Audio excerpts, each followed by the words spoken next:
The wife could not figure out even in her dreams why her husband, who had been in a vegetative state for 3 years, woke up and the first thing he wanted to do was divorce her. All these years she had been by my bedside every day taking care of me. She even spent an amount no less than the value of 5 Maseratis to hire a nurse who came daily to give me deep massages to prevent my body from becoming stiff. But only I know how Willow really cared for me. Chapter 1.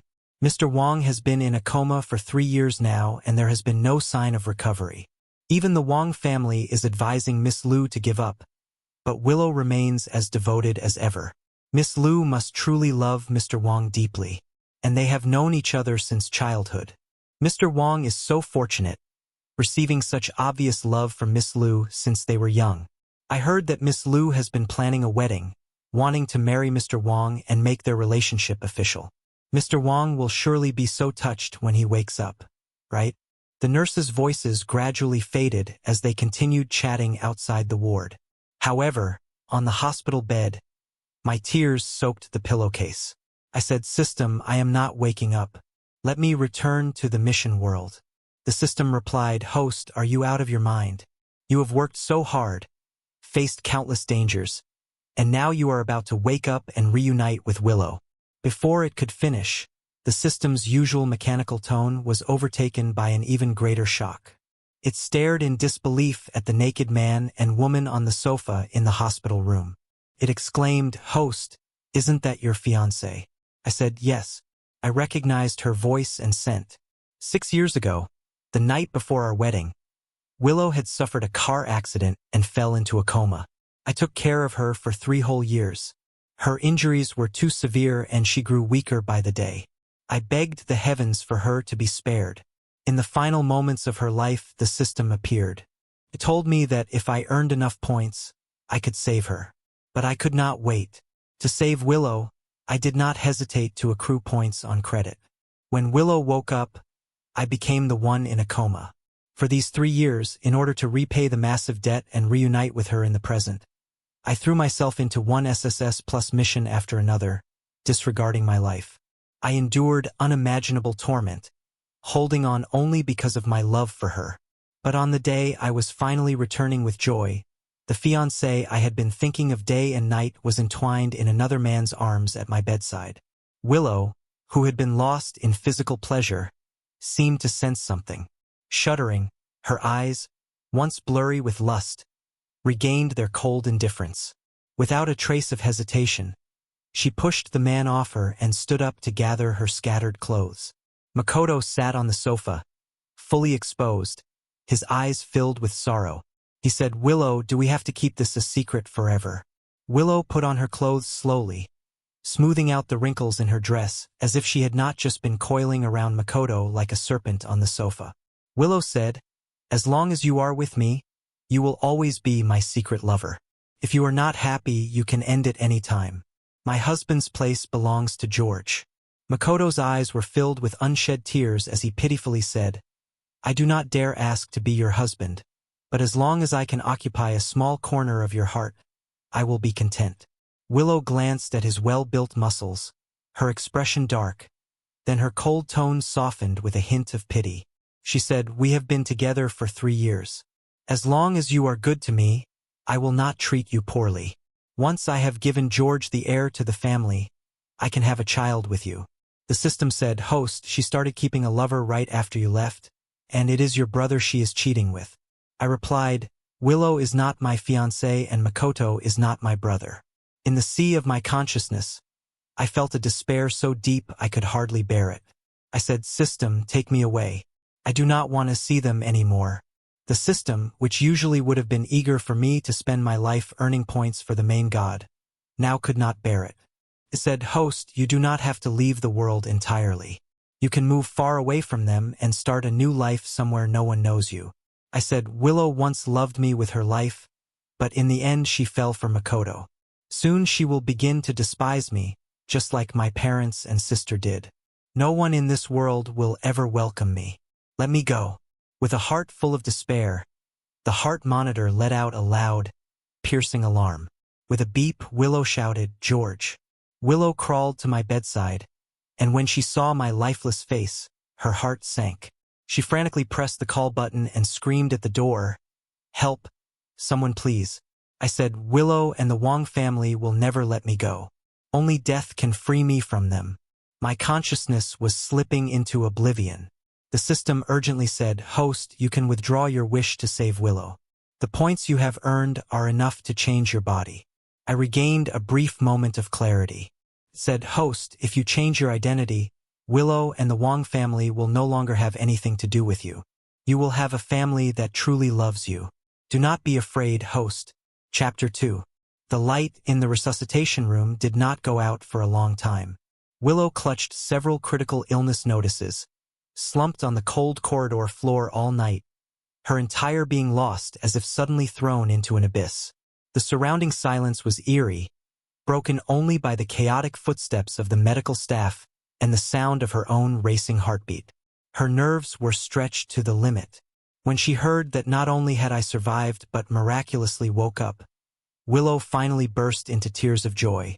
She cried all the way as she followed the stretcher back to the ward, holding onto the precious treasure she had almost lost. Her head buried deep in my shoulder. Tears mixed with warm breaths fell on my skin. She said, "George, I almost thought I was going to lose you. Do you know, you have been asleep for 3 years. I searched for doctors all over the world, but no one could figure out why you were in a coma. They said it might be because you were too tired. George, I am sorry. It is all my fault. Please do not leave me again, George." Willow held me for a while, then let go to check on me again and tightly embraced me once more, over and over again, afraid that I might vanish. She constantly expressed her love for me. She said, "In these 3 years, I have been worried every moment that I might lose you. Without you, I would die." In those 3,000 small worlds, I repeatedly imagined our reunion. Each time, she would hold me tightly just like now. I was filled with joy, believing I was about to find happiness. I never imagined I would face such a bloody betrayal. This embrace, which once made me feel infinite affection, now felt like a cold, slippery snake tightening around me, repulsive and suffocating.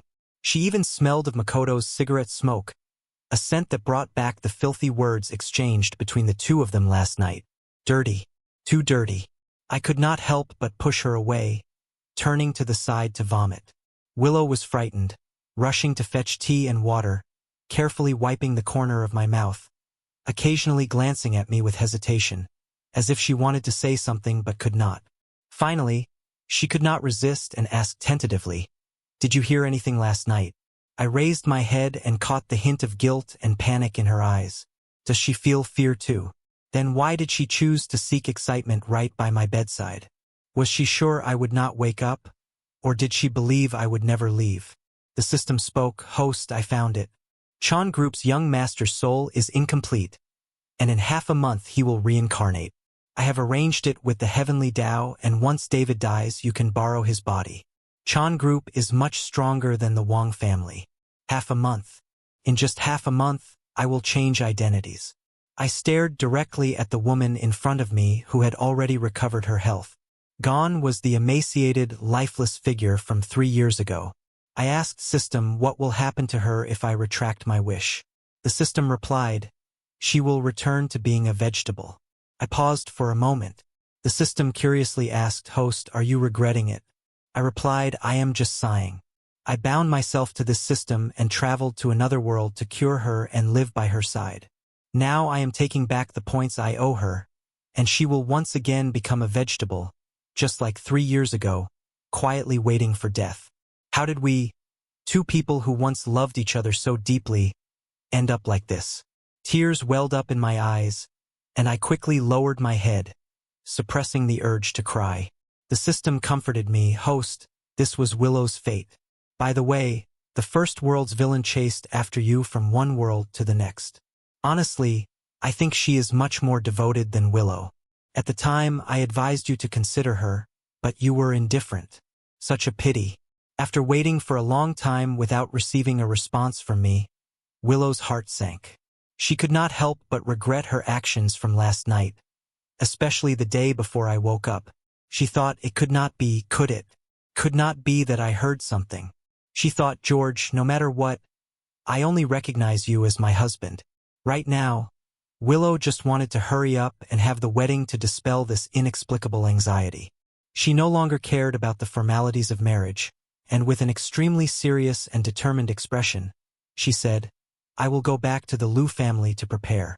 When you are discharged, I will come over to discuss the wedding. Our wedding has been delayed for 6 whole years. Cannot wait anymore, George. Without waiting for me to respond, she stood up and hurriedly left the ward.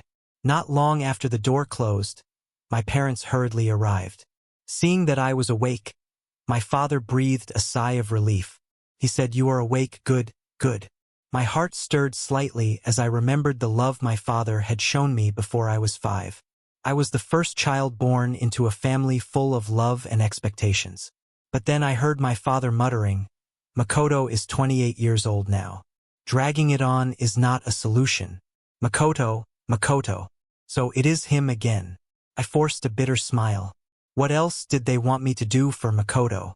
My parents and sister had given way to him, and I had been a blood bank for 20 years. Was that not enough? I was dying. I did not want to ask if they still remembered who their real son was. Every time I protested, I was met with ungrateful spoiled brat. It was because of the car accident when I was 5, where the driver died saving me. They all said the driver died because he saved me, that Makoto was pitiful, that I owed him a life. But what crime had I committed? If I could, I would rather have died 23 years ago. When my mother saw me looking down and silent, she scolded me in dissatisfaction. Do you not know how to greet your parents? We came running here as soon as we heard you woke up, and you do not even know how to be grateful. After lying in bed for years, you still have not changed that rebellious nature. I no longer expected any so-called motherly love, but my heart still ached. I suppressed the surging emotions and asked, Tell me, what do you want me to do? Without considering whether I, just having woken up, could bear it, my mother got straight to the point. George, I am not afraid to tell you, Makoto and Willow are together now. You have been lying in bed for years, nearly dead, and Willow did not dare go public with it. Now that you are awake, let them be together. These words struck me like a hammer, shattering my heart into pieces. So they all knew about Makoto and Willow. My voice was hoarse and sharp, as if blood was spilling from my words. I have been betrayed, I have been hurt, and yet now it is my fault for delaying them. My mother said you were in a coma for 3 years.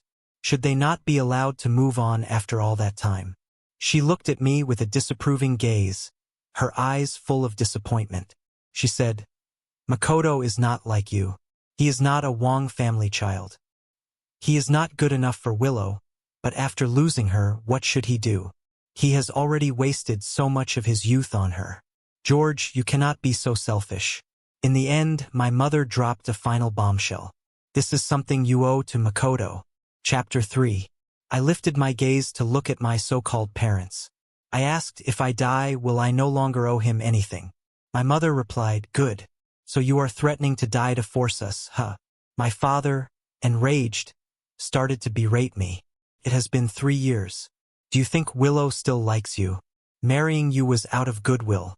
How long are you going to try to extort favors from others?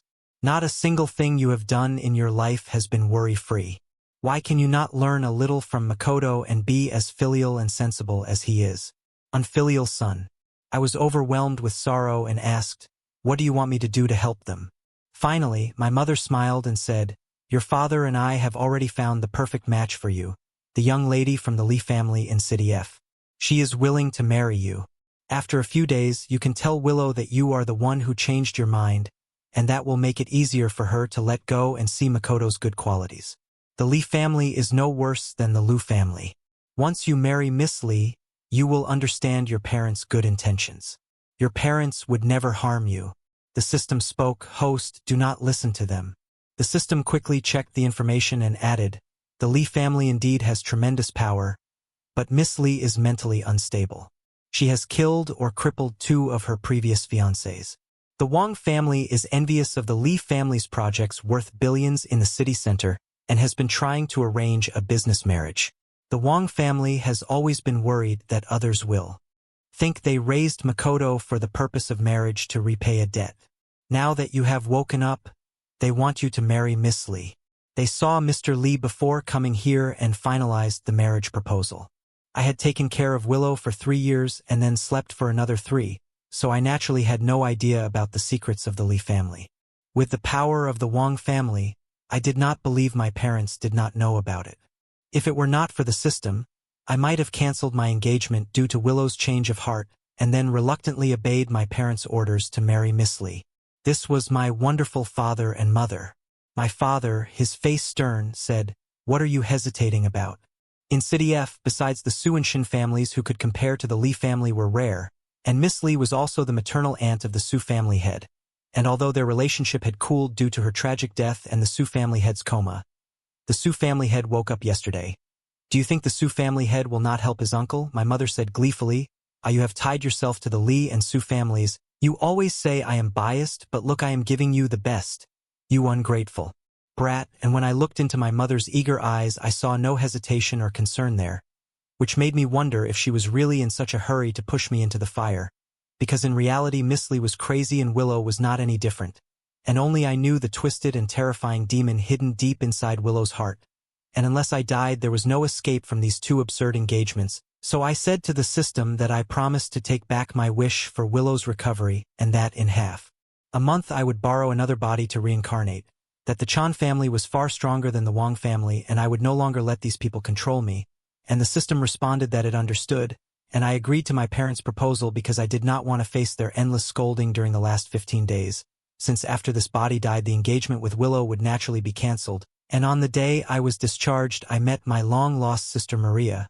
But seeing her brother, who had just recovered from a long illness, there seemed to be nothing but wariness in her eyes, and the joy I had felt earlier vanished, making me wonder if she was afraid that I would make Makoto think too much. And on the way home Maria with a tense expression coldly lectured me that Makoto lost his father at a young age and had been living under someone else's roof, and that I should not be fooled by how strong he seemed on the outside because inside he was actually very fragile and should have had a happy family, while I muttered to myself that the driver uncle's spirit must not want to see his son suffer, because suffer felt strange when Makoto, who had always been physically weak, received all the attention and love from the Wang family, took my original bedroom, study, and art room, and from elementary school to university teachers and classmates only saw me as a bookkeeper and companion reader forced to care for Makoto, even though I could have gone to Tsinghua or Peking University or at least City C closer to Makoto's school, but to be a blood donor I could only attend a second-tier university, and I wondered if that was suffering as I remembered the first time I was forced to give Makoto a blood transfusion when it hurt so much that I cried and Maria followed me crying too and gave me the candy she had secretly hidden,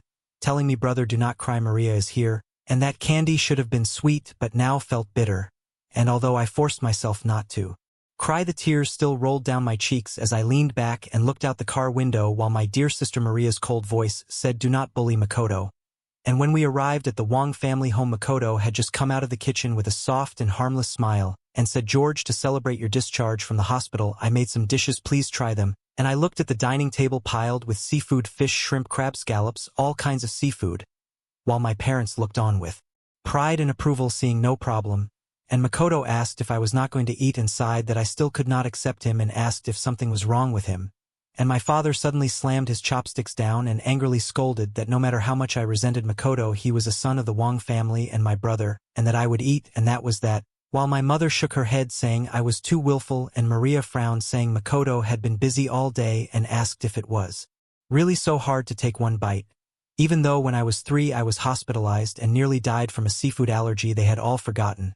And when I said I was not eating, my father jumped up in fury.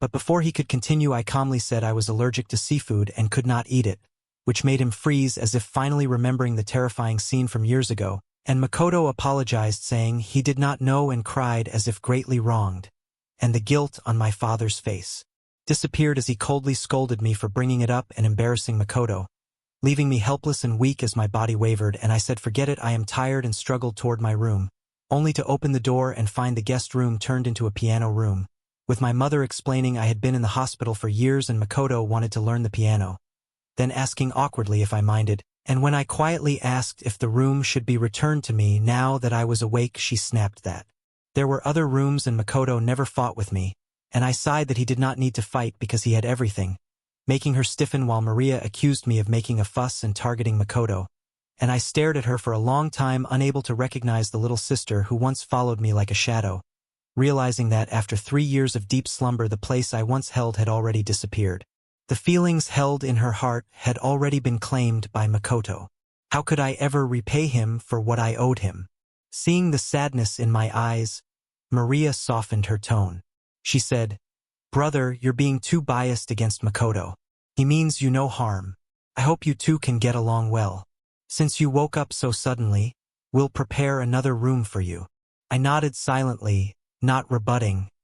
What was the point of arguing? They had never thought of letting me win. Eventually, I moved into a small room at the end of the attic corridor, where my old personal belongings were carelessly stacked in a corner. The crystal ball, broken for who knows how long, had dried up liquid inside. The small castle model, a gift from my sister, had rolled off and was crushed. I remembered when she was only 3, telling me we'd build a big castle and live together. I picked up the broken crystal ball, turned on the switch, but no music played. I should have realized earlier.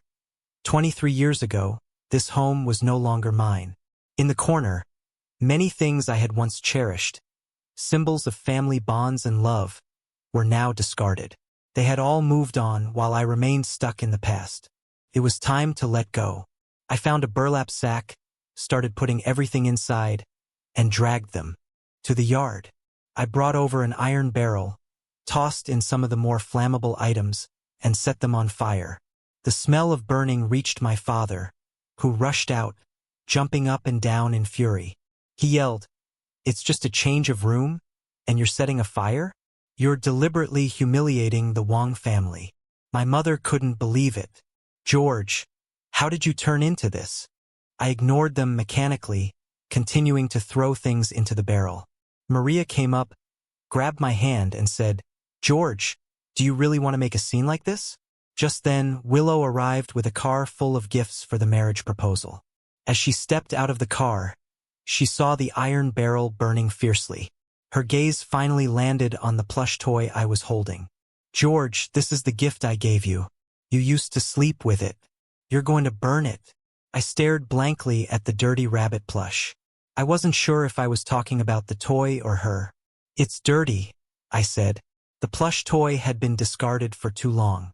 Its once snow-white body was now stained with large patches of dirt, and even its rabbit ears had bite marks from rats. Willow took the stuffed rabbit, furrowing her brow. What happened to this? I had carelessly thrown everything I once cherished, school uniforms, group photos, love letters, into the iron barrel. The flames devoured everything from the past. I asked the same question Willow had just asked. "Yeah, how did it end up like this?" Willow didn't see the photos or letters, but she caught a glimpse of the uniform's corner. She assumed I was really burning those old things. She casually threw the stuffed rabbit into the fire. "If you're burning it, then just burn it. I'll buy you a new one." Before the toy could burn completely, Willow eagerly dragged me to look at the list of dowry items. Luxurious houses, cars, jewelry, antiques, calligraphy. She had added a fortune's worth of dowry over the past 3 years. Willow handed the list to me, her voice light and bright. "George, all these dowries are yours to keep. When we get married, everything of the Liu family will be yours. If it weren't for needing to pick an auspicious date, I'd want to marry you today." Willow's eyes sparkled with excitement. For a moment, I saw the girl from when she was 18. Her cheeks flushed, stammering as she confessed her love to me. If I hadn't overheard her and Makoto's intimate conversation, I might have believed that she truly loved me. "Willow, how did you end up cheating? We were so close to happiness." Willow's chest rose and fell dramatically as she spoke with determination. "George, let's set our wedding date for the 28th of this month. All right?" I nodded. "All right. The 28th would be the day of our wedding and my death. Willow, get ready to taste the bitterness of hope turning into despair." The Wang family had attended as silent witnesses. Liu's sudden visit with the marriage proposal had caught them off guard, and they couldn't publicly stop it. After they left, my mother's face hardened. She said, "How could you agree to this wedding? If the Li family finds out, how will you marry Miss Li? And Makoto, have you thought about him? I know you used to like Willow, but you have to accept the reality. She and Makoto are meant to be together." "So you want Makoto to marry Willow, huh?" I was curious now. If I die while Willow still loves me, will Makoto get what he wants? How will the Wang family explain themselves to the Li family? "Don't worry, the engagement will be called off." I smirked, thinking, this is fine. Death will be a new beginning for me. Soon, I'll be free from them all, no longer hoping for some kind of love that was never meant for me. My mother sighed. "The Li family is a good match, and so many young men are dying to marry into it. How can you ungrateful brat, be so unwilling? Your parents are just trying to do what's best for you." She snatched the dowry list from my hand and turned to stuff it into Makoto's arms. "Makoto, these are your fiancé's dowry. Take care of it." Makoto said, "But this is Willow's gift to George." Looking at the glittering array of gifts on the table, his jealousy was already boiling over. He glanced at the dowry list, filled with assets, and his eyes reddened. He had been with Willow for 3 years. How could he be overshadowed by George? And the Li family? They were a top-tier family. Why should George, the sickly one, get a better engagement than him? Makoto forcibly suppressed the bubbling hatred, and with fear in his eyes, he pushed the list away.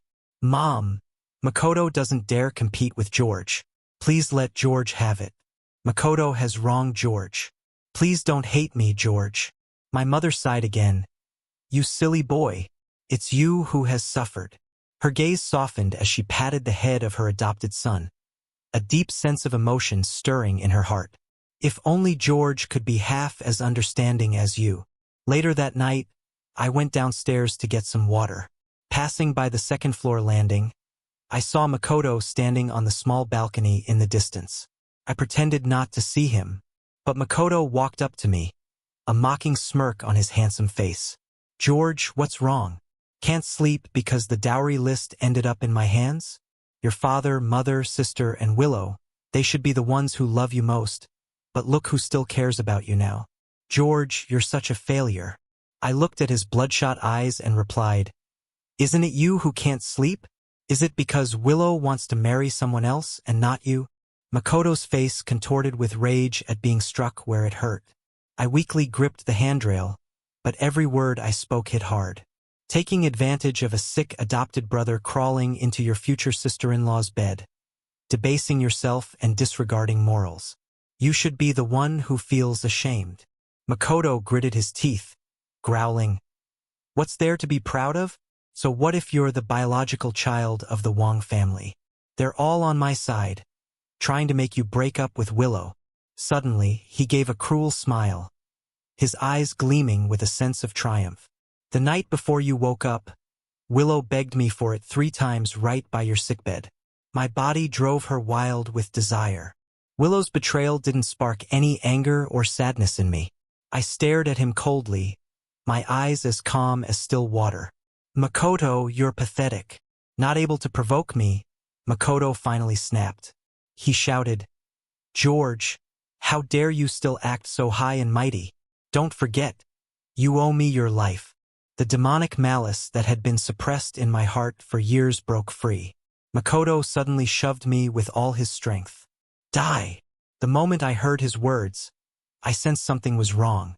As my body lost its balance, I grabbed onto Makoto, and we both tumbled down the long spiral staircase. Blood poured from Makoto's forehead and my own mouth. The sight of red filled my vision, and I saw the pain twisting Makoto's face. So he can feel pain too. Maria was the first to hear the noise and rush downstairs. When she saw the two of us collapsed in a pool of blood, she instinctively ran to Makoto. Makoto! Makoto! Makoto, who had lived a life of luxury, was already unconscious from the pain.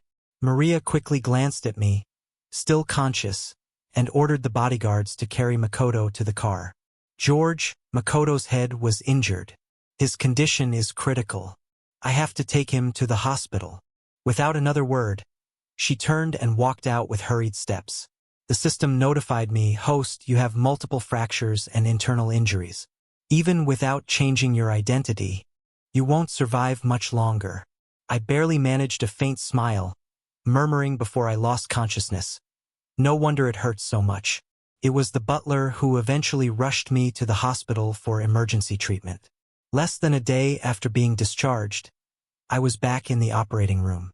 When I woke up, Willow was sitting beside my bed, her eyes red, clutching my hand. "George, thank goodness you're awake. I thought you might never wake up." Her voice trembled with tears. "Please don't leave me, George." The anesthesia had worn off, and every slight movement of my broken body sent waves of intense pain. I still managed to pull my hand out of hers. "Just wait a little longer. It'll all be over soon." Suddenly, the door slammed open with a loud bang. My father stormed in, cursing. "George, how could you push your brother down the stairs? How could I have a son with such a venomous heart?" Behind him, my mother was crying, her voice thick with sorrow. "George, you've really disappointed me." I looked at my parents, who were in such an emotional state, and spoke in a tone so calm it was almost chilling. "It was Makoto who pushed me first." My father's face darkened with rage. "You're still lying? Why would Makoto push you? You're the one who's narrow-minded and have been against him since childhood." I knew this would happen. I picked up my phone from beside me and said, "Then call the police. The police will restore the truth based on the evidence at the scene." My father, in a fit of rage, grabbed my phone and smashed it to pieces. "Family against family? Are you trying to make the whole world laugh at the Wang family?" I stared at my so-called father with unblinking eyes. "I just want my innocence," I said. My father and I locked eyes, and his dark, angry expression softened for a moment, a trace of confusion flashing across his face. Willow, her expression dark, advised, "Uncle, please hear George out first." Just as my father was about to question me about that night, the door swung open with a loud crash, slamming into the wall. Maria rushed in with 2 doctors. Without saying a word, she grabbed my hand and urgently said, "Get his blood drawn right away." I asked, "You want me to give blood to Makoto?" I looked at Maria's face, which now seemed strangely unfamiliar. "Aren't you going to ask about my condition?" I asked. Maria's eyes were filled with impatience and exhaustion as she replied, "George, I can ignore the fact that you pushed Makoto down the stairs, but Makoto will die without your blood. You have to save him first." Willow, hearing that her lover's life was in danger, hesitated for a moment. The words "George needs rest," she was about to say, caught in her throat. She looked at me, brow furrowed with concern. "George, he's your brother." I asked Willow, "Do you want me to donate blood to Makoto too?" For the first time, Willow saw such a look in my eyes, one filled with endless despair and desolation. A sense of unease stirred in her heart as she recalled the twisted, secretive moments she shared with Makoto over the past 3 years. Her dark eyes began to fill with desire. To her, I was an untouchable god, while Makoto was a lover who could fulfill all her desires. But she didn't want to lose either. This wasn't a matter of choosing one or the other. She was just taking some blood. It would be fine. She said, "Anyway, you're brothers." Willow instinctively avoided my gaze and said, "There are doctors here, you won't be harmed. I'll make sure you're taken care of. I'll have the butler prepare some nourishing soup to replenish your energy and blood." With that, Willow picked up her phone and walked out of the room. I should have been angry, but my body wouldn't allow me to feel that way. It was as if all the energy had been drained from me. I lay in bed, staring blankly at her retreating figure. I remembered when I was 6, Makoto had killed my cat by accident. When I went to my parents to report it, all I got was scolding. I refused to accept it, crying and throwing a tantrum, only to be met with a cold slap instead of my mother's warm embrace and soothing words. I ran away with my school bag, and it was Willow who found me. She took my hand and promised she would grow up quickly, provide me with a warm home, and take care of many cats. She broke her promise. After Willow left, my mother no longer hesitated. "Don't you feel fine now?" Why not donate some blood to Makoto? He's injured his head. His health has always been fragile. I think you're just stalling to let Makoto die. Maria frowned. It's just a little blood. Before I could react, she gave a sharp order to the doctor. Hurry up and draw the blood. The doctor wiped the sweat from his brow. Drawing blood from the patient might not be appropriate. The hospital has already arranged for blood from the city hospital. We can wait another half hour. Maria snapped. No. What if something happens to Makoto in the meantime? My mother, filled with anxiety, grew impatient. Seeing there was no way to reason with me, she swiftly stepped forward, grabbed my hand roughly, and shoved the needle into my vein. The cold touch sent a tremor through my soul. Life seemed to slip away with the blood. A wave of dizziness hit me, and it felt like I was drifting back to my happiest childhood moments, smelling a familiar scent, wanting to catch a glimpse of my mother's face. But my vision blurred to the point where I couldn't see clearly. Instinctively, I whispered, "Mom, Mom." It hurt so much. The sound of my voice, soft like a kitten's, made her heart stop for a beat. But quickly, she remembered the adopted son in the other room whose life hung in the balance. She said, "George, stop being willful." My mother turned her back on me, refusing to look at me. She muttered, "If it weren't for you, Makoto wouldn't be in this predicament. You need to learn your lesson." The doctor hastily reminded, 200 milliliters have been drawn. My father urged, "Keep going." My mother hesitated for a moment, then nodded, agreeing. "Draw more, just to be safe." Maria's mind was filled with images of Makoto bleeding and unconscious. She had no time to spare for me, constantly glancing toward the door, murmuring, "Makoto, please don't have any accidents." The system suddenly announced, "Warning. Host's body is not able to sustain the transition to a new identity after death." The sharp beeping of the alert rang out. It was as though my senses were returning for a brief moment, and I could hear their words clearly. In my peripheral vision, I saw the woman I once viewed as my savior hanging up the phone and walking back into the room. Slowly, I closed my eyes. I said, "System, just take my points. I don't care. Take me away." The system remained silent for a long time. It wasn't meant to handle soul transfers, but in the end, it made an exception for me. The mechanical voice sounded once more. "Soul will depart shortly." As I fell into unconsciousness, the panicked doctor hurriedly intervened. "For 100 milliliters, we can't take any more. Even a healthy person couldn't handle this much at once." My father replied, "This is a matter of life and death. What are you dragging your feet for? We already took 600 milliliters before, and nothing happened." Old Wang. Before my father could continue scolding, my mother stopped him. She glanced at my son lying on the bed, his face pale and eyes closed, and something stirred in her chest. She said, "Forget it, just take this blood to save Makoto." Following her gaze, my father finally noticed my bloodless face. With a cold snort, he muttered, "Unfilial son, you've brought this upon yourself." At this moment, Maria stood up and said, "We've wasted too much time. Let's go now. If there's not enough blood, we'll come back for more." The doctor, who was about to check my condition, was pulled away by Maria. Willow brushed past them. She remembered the dull, lifeless look in my eyes, and an increasing sense of panic gripped her. She was about to come forward to comfort me, but my father, who had intended to push for a union between Willow and Makoto, called out to her, "Willow, come with us."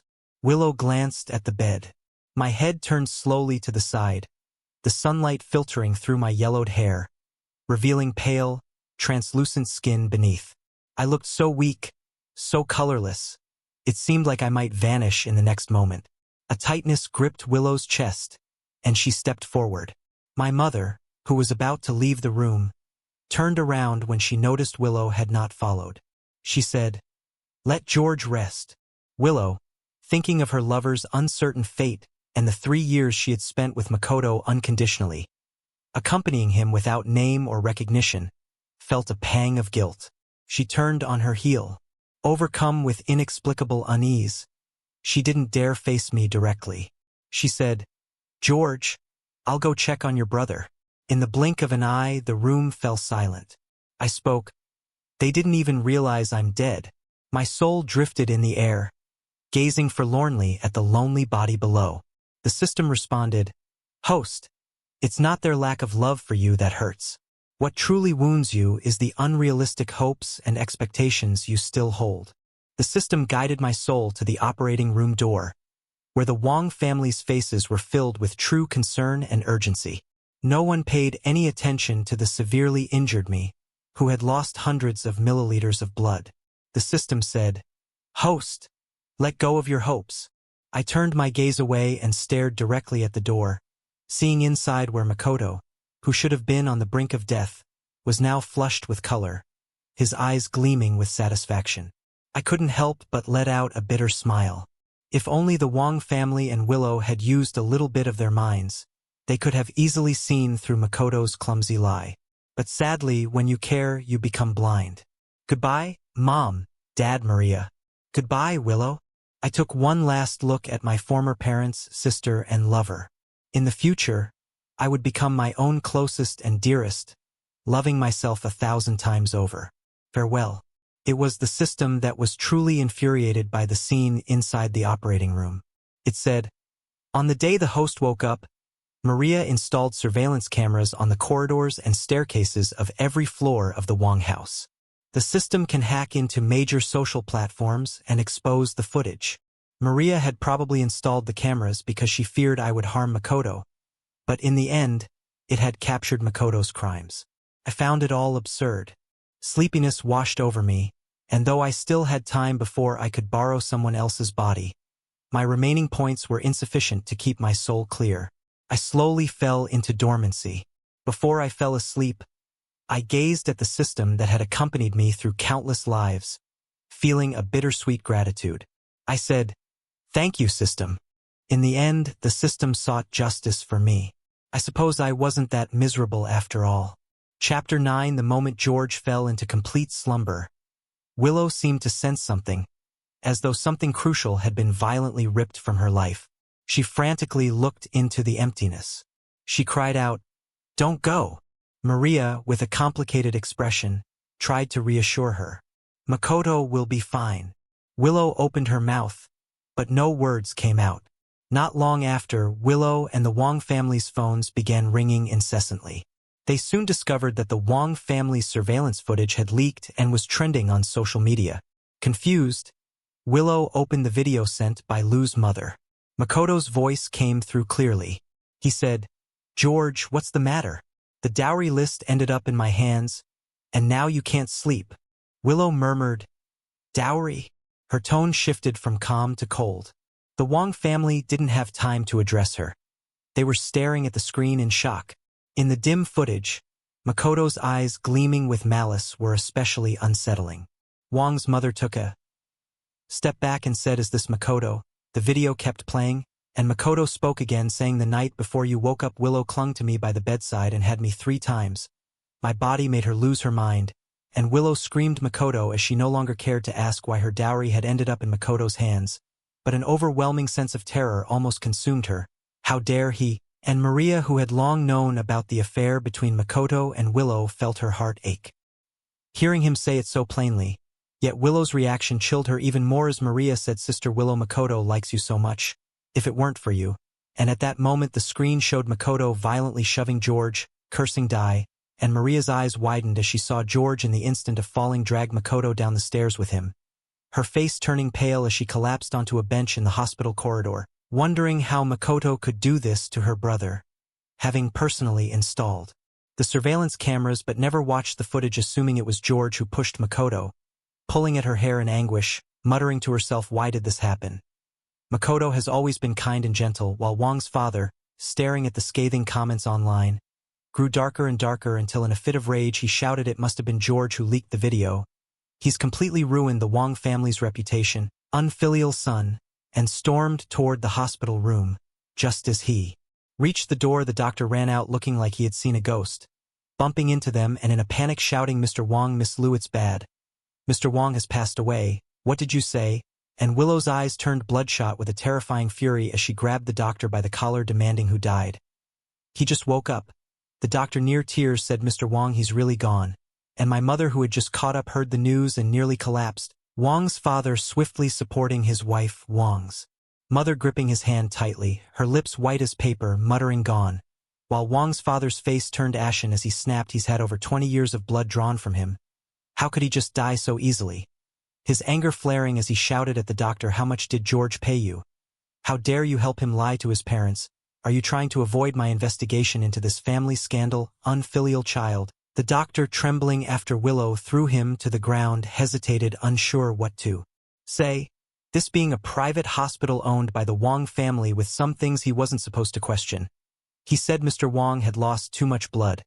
His body couldn't withstand it. His expression too genuine to be fake, making Willow's blood run cold. She could no longer bring herself to enter the room, her rage boiling over as she raised her hand to slap the doctor, yelling, don't you dare curse him. He won't die. The scene descending into chaos. Wang's father struggling to support his limp wife as he stormed into the room, throwing off the white cloth that covered my body, yelling, George, enough of this, get up. But his anger froze on his face, replaced by shock and fear. Wang's mother submerged in an overwhelming wave of terror and regret, unable to breathe. The air around her suffocating as though her mouth opened, she couldn't draw in a breath. The anxiety that had plagued her for so long turning to physical pain. Her mind filled with the faint, heartbreaking whispers of Mom from George, wondering how much pain he must have been in. Finally crying out in anguish, George. Willow, who had been outside the room, heard the heartbreaking cry, her face already flushed with rage, turning pale as paper. The hand she had raised in anger frozen midair, not knowing how she ended up inside the room. By the time she entered, Wang's father was desperately trying to lift his wife, but she had no strength left in her legs. She couldn't stand, in the end collapsing over my cold body, tears the size of raindrops falling from her eyes, landing on my lips, trembling as she stroked my stiff face, unable to believe that Mom was the last word I had spoken. Her voice hoarse, saying, Mom just wanted you to save Makoto. Why did you have to leave George? Wake up. Pressing her cheek against my forehead, trying to warm me, but the coldness sending a tremor through her body.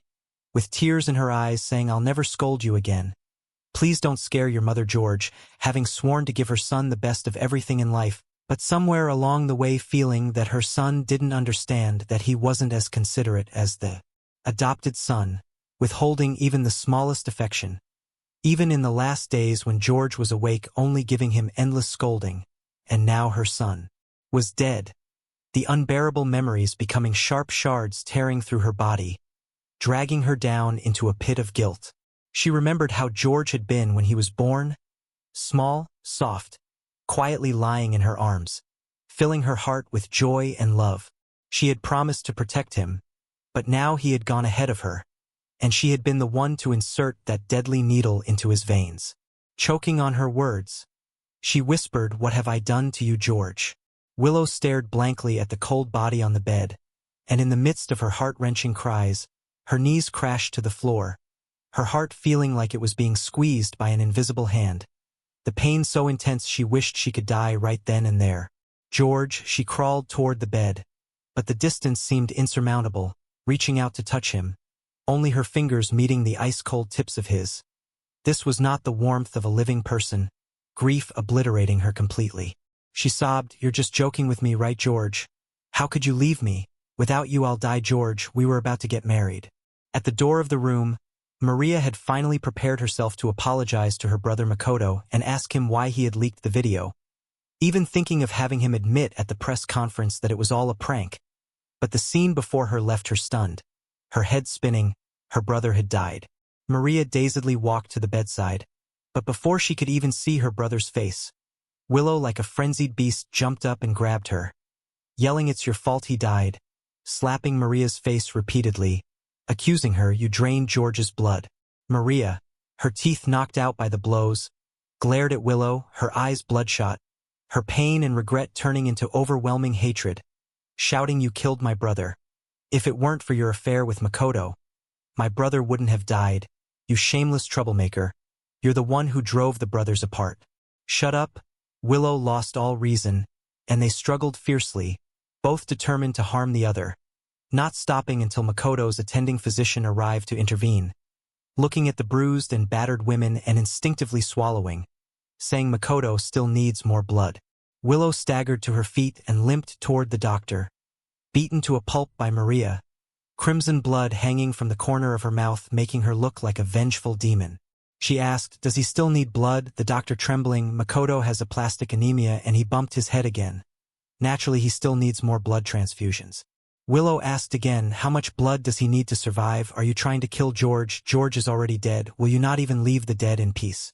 After watching the video, Willow finally understood with a piercing heart that Makoto was not as fragile and harmless as he had appeared in the past.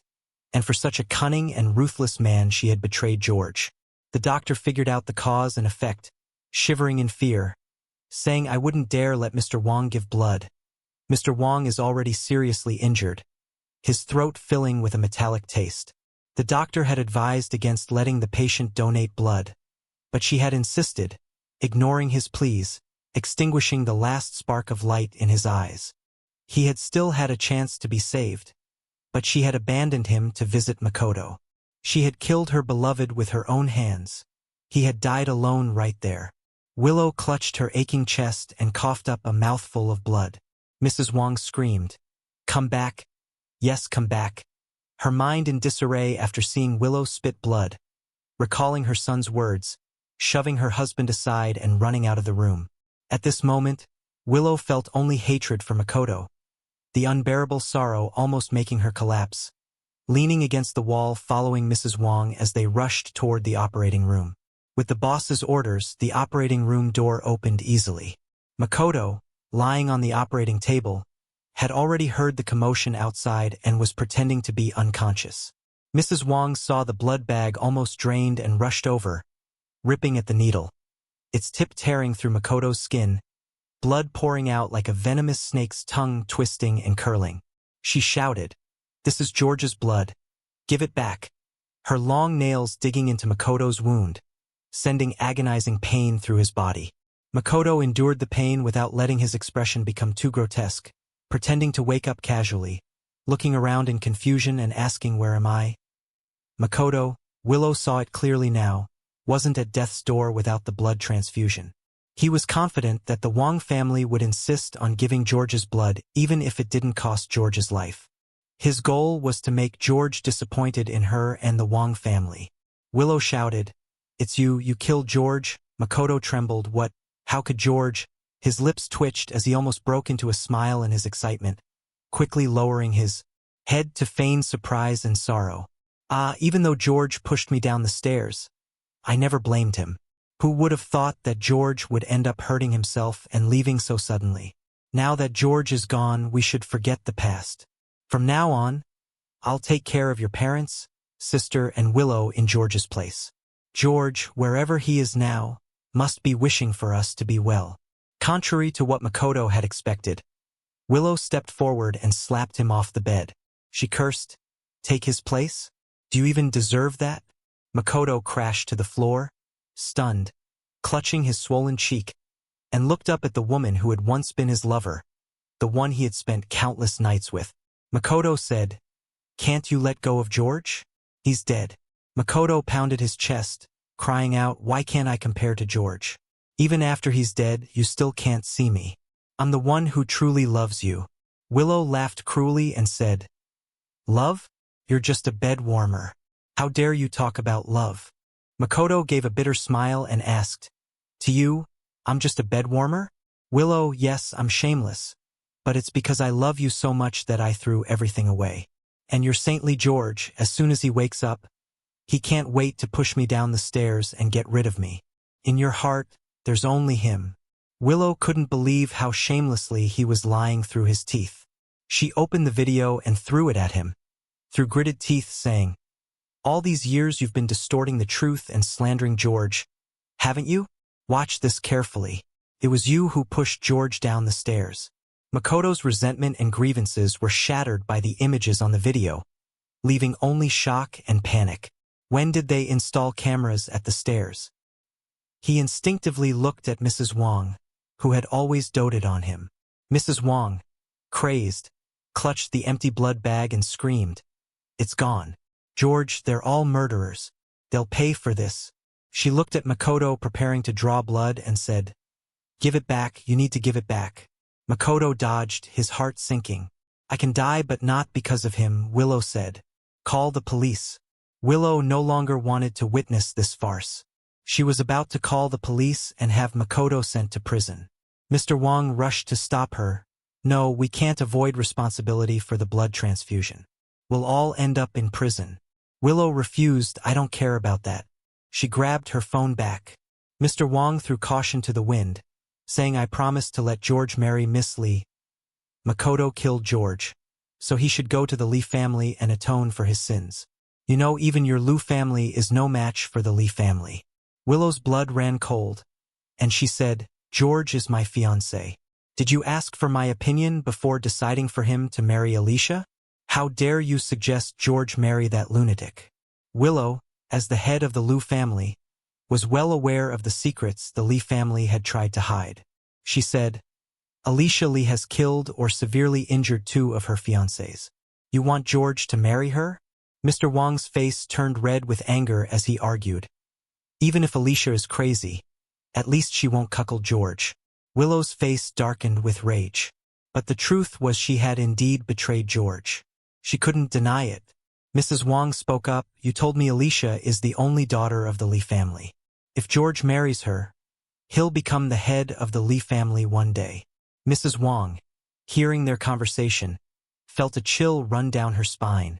Her fingers trembled as she gazed sorrowfully at her husband, tears falling uncontrollably one by one.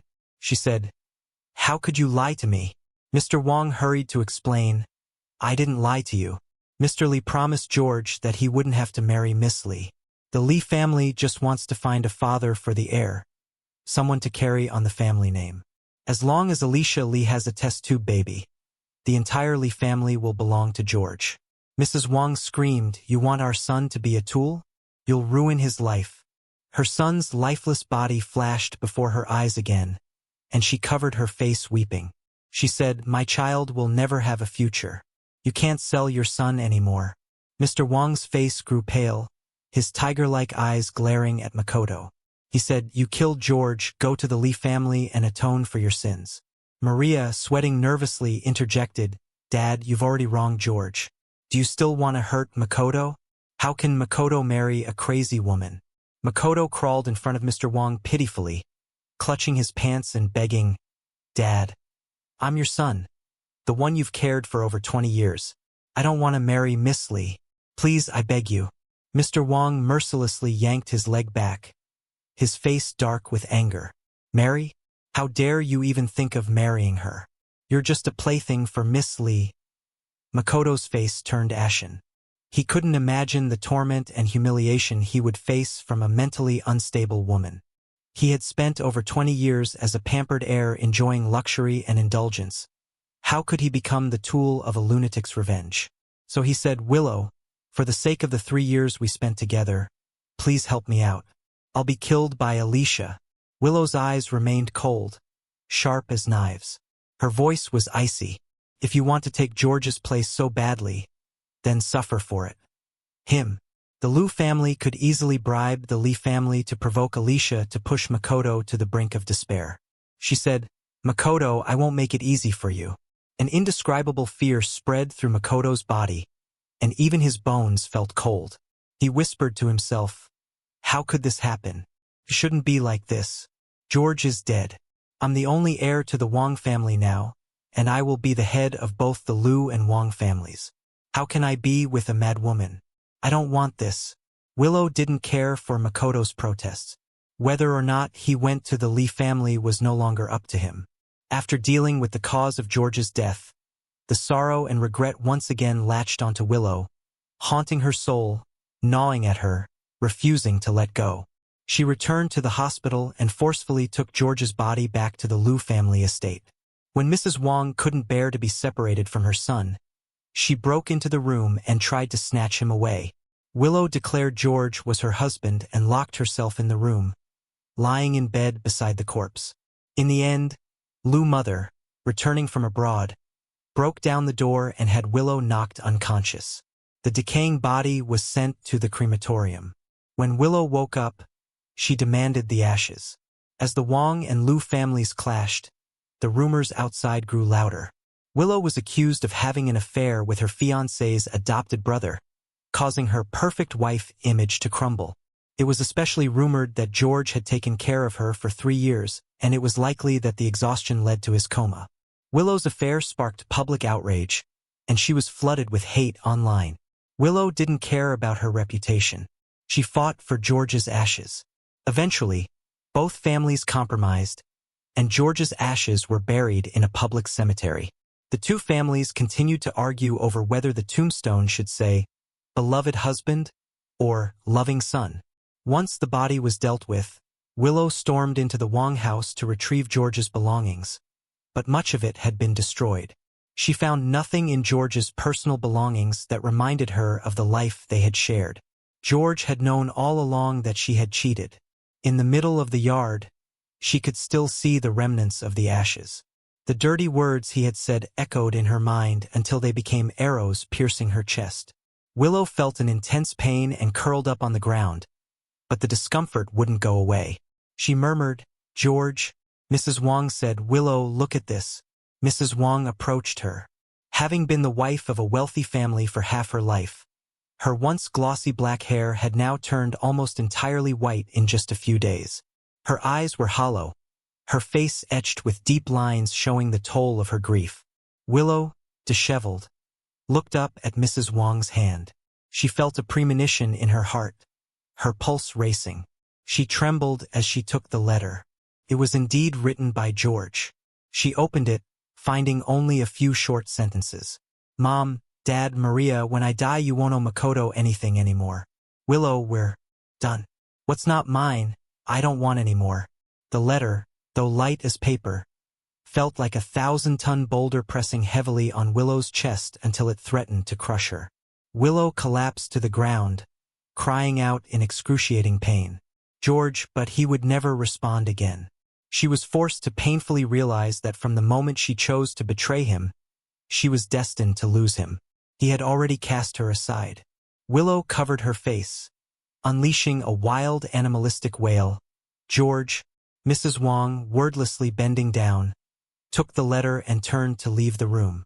In the setting sun, her once straight back now hunched and her frail, thin figure appeared desolate and lonely. She said, "We've all wronged George. Willow, spend the rest of your life atoning." Willow could not help but feel her heart break with grief. They were George's closest family, his dearest loved ones. If even one of them had cared for him, he would never have died. The unshakable guilt tore Willow apart. What had she done? Willow didn't even remember how she got home. All she knew was that if she had any clarity at all, the suffering she had caused George would feel like sharp saw blades pulling at her heart, leaving her bloodied and never stopping. Willow shut herself off from the world, using alcohol to numb the pain. But from some day on, she began to be tortured by bizarre nightmares. The dreams didn't stay confined to the present day. They spanned ancient times, fantasy realms, martial arts, chaotic eras, apocalyptic futures, and even the decades of the 20th century. No matter which dream she found herself in, she was always the cannon fodder. Over and over again, she was used, betrayed, and trampled. It seemed like an inescapable fate. Yet reality was even more terrifying. Willow couldn't face the pain of having killed her beloved with her own hands, and so she sank into the illusions, being repeatedly abused. Physical pain was better than the ache in her soul. After dying countless times, Willow returned to the starting point of the dream, once again becoming the expendable pawn. In the dream, she fought fiercely against fate, enduring even heavier insults and hardships than before. Willow felt like an outsider, but she could truly experience the suffering of the dream's protagonist. In the end, she changed her fate, but instead of joy, she felt only sorrow. Willow had witnessed her father's death when she was young. She and her mother had been oppressed and humiliated by her uncles and other relatives. She had endured great suffering, hiding her talents to eventually reclaim the position of head of the Liu family. Her resilience could not be denied. Yet in those countless dreams, she still chose to follow destiny and became the stepping stone for the protagonist. What was the point of all this struggle? Why had she suffered so much? Willow watched helplessly as she was knocked down over and over. Just when she thought she would give up, she stood up again and again. Her heart slowly went from numbness to feeling. She walked all the way to the final dream, where two souls were violently pulled from their bodies by a force. She saw George. She cried out, "George, did you finally come to see me?" Willow rushed toward him, but as she got closer, his soul transformed into a sky full of stars. Only when she fell did it reassemble. She couldn't touch him, couldn't hold him. Willow gazed at his elusive figure, tears streaming down her face. She choked, "George, don't leave me." George's eyes shone brightly as he spoke with excitement. "I've completed all the tasks, changed the fate of 3,000 cannon fodder, and even changed the destiny of your early death. I can finally come back to you. Willow will be happy, won't we?" A thunderous crash exploded in Willow's mind. Everything became clear. The Willow in the dream was George. George had traveled through countless worlds for her. She couldn't bear one world, yet he had endured them all. How pure and passionate his love for her had been. But she had let him down. She had lost the person who loved her more than anyone else in this world. Willow tried again and again to reach him, but it was all in vain. She screamed, "No, George, don't go. Come back, George." She saw George lower his eyes in sadness, his soul gradually turning transparent, as he said, "Willow, we are destined to be apart. Goodbye, Willow." Willow's heart shattered as she watched him go from joy to sorrow and then ultimately leave her forever. "No, George, George." Willow screamed as she awoke from the nightmare, her heart broken to realize that she had returned to reality. "George, I need to find George." Liu mother rushed into the room and saw the bottles scattered on the floor. Enraged, she slapped her daughter twice. Willow refused to calm down, struggling to stand and grabbing her mother's shoulders, her eyes bloodshot. "Mom, it was George who saved me. It was him who kept me alive. He has a system. He won't die. I have to find him." Liu mother pushed Willow away, slapping a document onto her face. She said, "Take a look at who made you a vegetable for 3 years." Willow, ignoring the pain on her face, quickly knelt and grabbed the document. She had never stopped searching for the truth behind the car accident from 3 years ago. If not for that accident, she and George would have been married by now. Seeing the person pointed to by the evidence, Willow's eyes widened with fury. "Of course, it's him." "Mom, did you already have a clue 3 years ago?" Willow wasn't surprised by who the mastermind behind the car accident was. What stunned her was her mother's deliberate concealment of the truth. Mrs. Liu said, "When you had the accident, you were in critical condition, and so many people were eyeing the Liu family, trying to take advantage. I had to hold up the company and I didn't have the energy to investigate in detail. Later, when you woke up, the Liu family launched a full investigation which led to Makoto. And at the same time, he became your lover." She continued, "Makoto's original target was George. Hitting you was an accident. You were caught up because of George. He was wholeheartedly devoted to you, and in the end, he became a vegetative state taking care of you. I couldn't ask you to abandon him, but you can't wait for him forever. Can you? What if he never wakes up? You don't have children. What will happen to the Liu family's business?" Willow asked, "So you were thinking I should have a child with Makoto, right?" Willow clenched her fists. "If it weren't for Makoto's interference, George and I would have had our child long ago. George wouldn't have left me." Mrs. Liu's face turned pale. She said, "You and George are over. Instead of wallowing in self-pity, you should settle things with Makoto. As far as I know, he hasn't been sent to the Li family." Willow, filled with anger, spat, "Wang family actually dares." Anger and resentment surged within Willow's chest.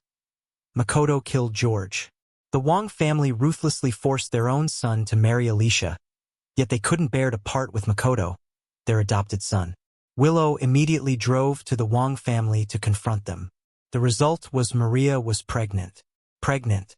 Willow couldn't wrap her head around it at first, but then sneered, "You scold me for being shameless. Yet the Wang family's precious daughter is no better, sleeping with a man and getting pregnant." I don't care how many children Maria has. Makoto must go to the Li family. The Wang family is doing just fine, yet you dare to hide him away. Don't even think this will just blow over. Willow, holding back her discomfort, reached for Makoto. She said, "Come with me. We're going to the Li family." However, Maria quickly pulled Makoto to her, shielding him with her body. Willow's face darkened. "Maria, get out of the way. Makoto must go to the Li family to atone for his sins." Willow didn't hesitate, intending to forcibly drag Makoto away. Maria, having to protect both her belly and Makoto, urgently said, "Willow, what are you doing? If you take Makoto, what happens to my child?" The air was thick with silence. Wang father, his face red with shame, clenched his teeth in anger. He said, "This ungrateful daughter has Makoto's child. The Li family is furious, thinking we are deliberately insulting Miss Li. The Wang family has suffered a huge loss." Willow could hardly believe it. Her gaze turned like a blade and aimed directly at Maria's belly. She snapped, "He killed your own brother, you actually slept with him. Maria, you're out of your mind." Maria snapped back, "What do you want me to do? I'm carrying Makoto's flesh and blood. I don't have a brother anymore, and now you want my child to grow up without a father." Willow spat, "You don't deserve to call George your brother." Wang father shouted, "Incest between siblings." The Wang family's reputation has been destroyed by these two beasts. The more Wang father thought about it, the angrier he got, cursing under his breath. Willow's knuckles turned white as she gripped her hands too tightly. Unable to hold back anymore, she raised her hand to slap Maria. Wang father stepped forward to block, saying, "What's the use of hitting them? George is dead. The Wang family has been battered by the Li family, and we're done for. Besides, Maria has made up her mind about Makoto. The child in her belly is the only heir of the Wang family. If something happens to Makoto, what will happen to them? This matter ends here." Willow's voice was cold. "Ends here." Willow felt a deep chill at the Wang family's indifference. She said, "Makoto killed George, and you, as George's father, actually agree to let Maria have the murderer's child. You're not worthy of being George's family." Neighbors outside the villa rushed over, gossiping and pointing fingers. The usually proud Wang father had his face flushed red, unable to hold his head high. He muttered, "Let's go inside and talk." Willow shook off his hand, her eyes cold and filled with venom as she glared at them. She gritted her teeth and spoke through clenched jaws. "From now on, the Wang and Liu families will never rest until one of us is destroyed." The Wang family was originally slightly weaker than the Liu family, which was why they tolerated Willow's entanglements with both brothers and even allowed Makoto to marry her in the end. Later, the Li family was humiliated twice over Miss Li's incident, severely punishing the Wang family. Despite this, the Wang family's power was now on par with the Liu family. Willow's image of a loyal lover collapsed. She began drinking heavily and ignoring her responsibilities. Her ambitious uncles and aunts returned, and the Liu group faced internal and external troubles. At this critical moment, Willow declared war on her longtime ally, the Wang family. The interests of the two families were deeply intertwined. The Wang family was heavily wounded, and the Liu family didn't fare any better. Willow paid no attention, attacking the Wang family like a mad dog, while Maria, in order to protect her husband, showed no mercy either. At the same time as the Wang and Liu families tore each other apart, I had successfully borrowed the corpse of Chan family's young Master David and revived him for 3 months. In front of the canvas, a tabby cat lazily curled up by my feet. I focused on my painting, undeterred by fatigue. The system spoke, "Host David, though naive like a child, has a great talent for art." The Chan family specifically hired several internationally renowned masters to teach him how to sketch, paint in traditional Chinese style, oil paint, watercolor, and more. Master Chan's painting skills, which he has practiced for over a decade, have now become muscle memory. Why bother with all this effort? I didn't stop painting, replying earnestly, "System, these skills are not truly mine. Only through continuous practice can I truly master them. Besides, I want to capture the stories from the past 3,000 small worlds, the 3,000 lives that were trampled by the protagonist and perished innocently, those who had given their all, wishing to change the past. They were pure and kind-hearted people. I said they deserved to be seen. David. It was late at night when Mrs. Chan entered with a cup of warm milk, her gentle and loving gaze always focused on me. She softly said, "David, it's time for bed." "Thank you, Mom." I took the milk and drank it slowly. When I first woke up, I had a hard time adjusting and didn't dare call Miss Chan Mom. But her tender motherly love made me let down my guard. I was so lucky to have been reborn in the Chan family. I had asked about the whereabouts of the original owner. The system answered, "The Chan couple has lived a life of kindness, and their virtuous deeds protected David's reincarnation into another happy and wealthy family. The host need not worry. The system has arranged the heavenly Tao, and the Chan family will never notice any abnormalities. From now on, you are David himself." My mother gazed at me absent-mindedly, lovingly caressing my soft hair. She said, "David, you used to be like a child, and I always worried that after your father and I pass away, your sister wouldn't be able to protect you. Even if she could, once she has her own family, how much energy would she have left to care for you? I could never feel at ease. Fortunately, heaven has shown mercy." She choked up a little, her eyes shimmering with a soft glow. Tears began to fall as she said, "David, you've finally grown up.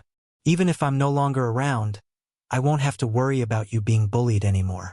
Feeling her overwhelming love, my heart ached. For the first time, I gathered the courage to hug her. I called out, "Mom." She froze for a moment, then both laughed and cried tightly, returning the embrace.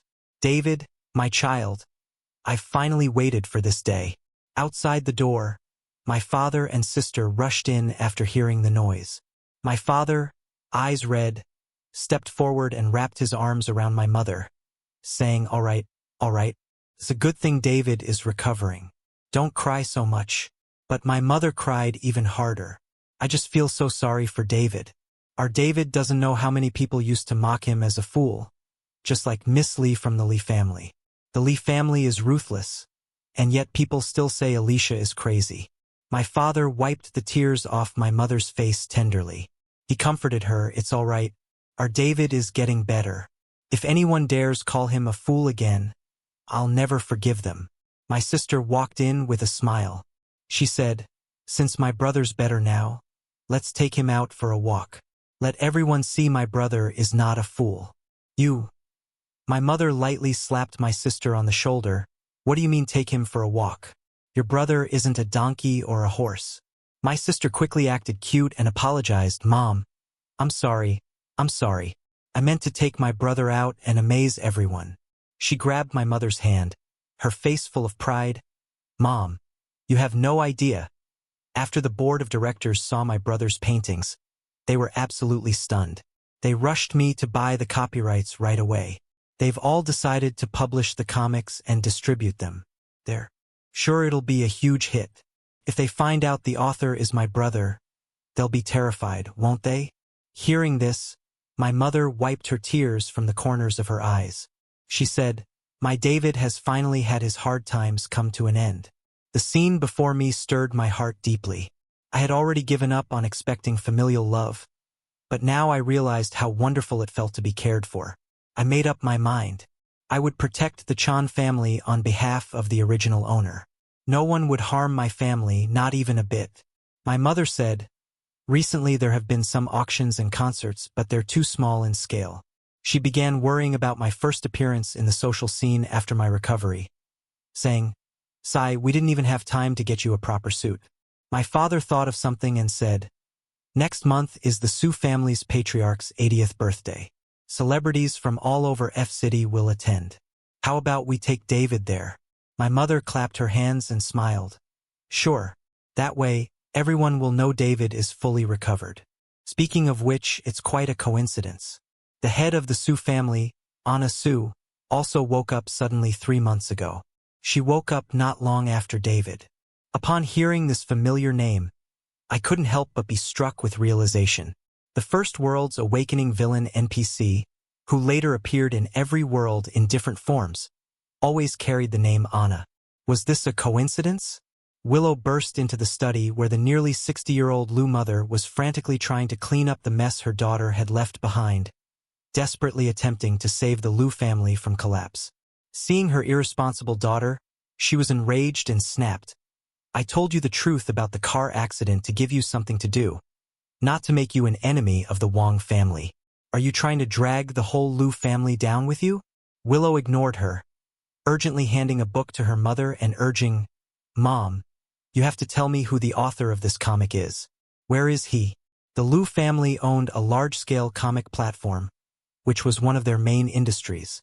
They had survived in the battle against the Wang family thanks to a strong fanbase. But now they were being attacked by the Chan family. Originally, the Chan family wasn't focused on comics. Liu mother scowled. "This series of comics is the latest project from the Chan family. I bought one to have a look. The story is exquisite and the art is superb. Even the signed authors of the Liu family can't hope to imitate it. The author is a rising star in the art world, using the pen name Cloud Trend." Willow's eyes lit up with excitement. She exclaimed, "Cloud Trend, it's him. He's back." Liu mother was stunned. "How do you know him?" "The outside world says that Cloud Trend is the young master of the Chan family, David. If the Liu family could sign even one of his works, it might help resolve our current predicament. But it's a pity. How could young Master Chan possibly sign with us?" Thinking of this, Liu mother shot Willow a disappointed glare, muttering, "Young Master Chan was a fool for over 20 years, and now that he's regained his sanity, he's become a genius painter. You're 28 and only know how to make trouble." This thought made Liu mother seethe with anger. If only Willow hadn't cheated, Makoto would have been in prison 3 years ago, and she could have ended up with George by now. She sighed and said, "In the end, you made a mess of everything." However, Willow was lost in the joy of having found her lover. She held the comic book, crying or laughing, unsure of her own emotions. Liu mother's anger flared again. She said, "Both of you were in comas, but look at Anna from the Su family. She woke up less than 4 months ago and has already put the Su family in order. And you've wasted 3 years doing what?" Willow replied, "Anna, it's her. She's really chasing after me." It was as if Willow had been hit by a shock, and she shouted in panic, "We can't let that person meet George. Where is David? I need to see him." Liu mother frowned deeply, saying, "George is dead." Willow declared, "David is George." Willow clutched the comic book, where all the stories drawn were the very ones she had experienced in her dreams, or rather the 3,000 tasks that George had truly completed. Only he could have drawn them. She said, "I need to see him and I want his forgiveness." Liu mother broke into a cold sweat. She said, "I think you're too heartbroken and have lost your mind. How could young Master Chan and George be the same person?" Willow shook her head. "It's him." Her face was full of excitement and fanaticism as she tried to rush out. Liu mother was utterly exhausted. She ordered people to forcefully lock Willow up. Willow shouted, "Let me out, I need to see George." Willow was like a wild animal, kicking the door with all her might. "Mom, I need George." Liu mother leaned on her aching forehead, saying, "When your father died, I had no time to care for you. It was George who helped you through the shadows. I know how important he was to you, but George is dead.